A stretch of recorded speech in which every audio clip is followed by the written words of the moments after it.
At ayan na nga, kakarating ko lang guys dito sa bahay.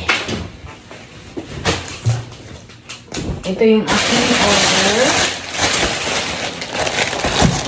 Mag-unboxing tayo. This is my last parcel bago ako umuwi ng Pilipinas. Walang parcel ko to. Bago ako uuwi ng Pilipinas. Hindi na ako ulit mag-o-order. Kasi sobrang dami na akong bagahe. Kailangan ko munang mag-send sa Pilipinas. Ayan na. Dadalhin ko to sa pupuntahan ko kasi bra.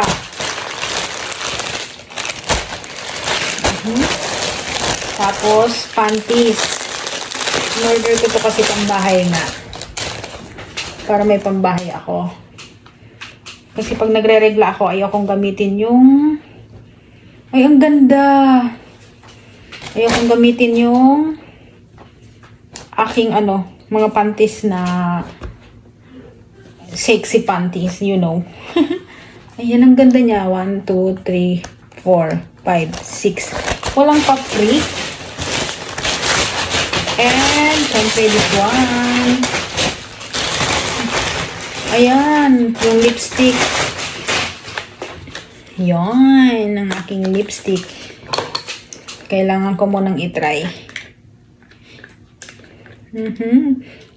Medyo umabot ng 1 buwan bago dumating sa akin.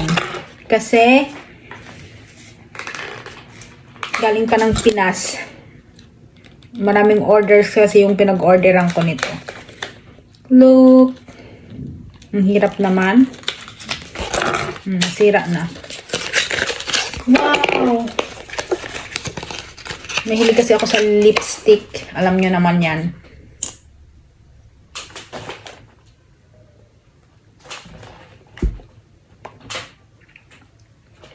Ayan, nude lang siya. Try ko yung isa.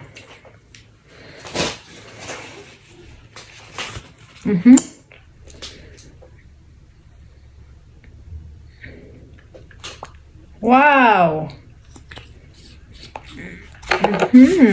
Maganda to. Type ko. Ang kagandahan nito is matte lipstick siya. Umano sa ngipin ko. Kasi itong isa nga.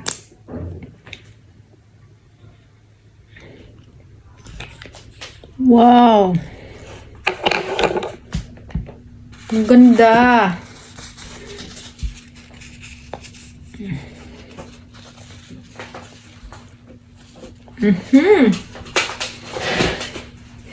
Ano naman? Huling-huli ko na tong order.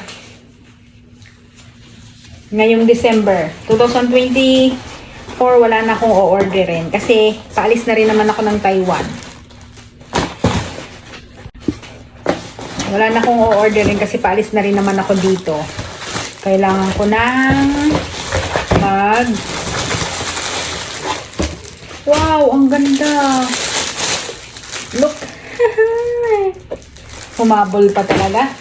Akala ko kasi black. Akala ko black yung na-order ko. Tapos yung chinek ko, brown pala. Tapos sabi ko sana sa pinag-orderan ko. Baka pwedeng palitan kaso hindi na daw kasi na-send na. Papunta na dito sa amin. Na-send na daw ng ng pinag-orderan niya. Wow, ang ganda! Yayamaner. Ito dapat isusuot ko. Kaso, medyo luma na siya. Kaya ito na lang. Pero okay lang din naman kasi yung damit na isusuot ko is mas bagay siya. Mas bagay itong black sana. Kaso, syempre, mas bago to mamaya. Matanggalan ako ng sakong nito. That's all for today's video.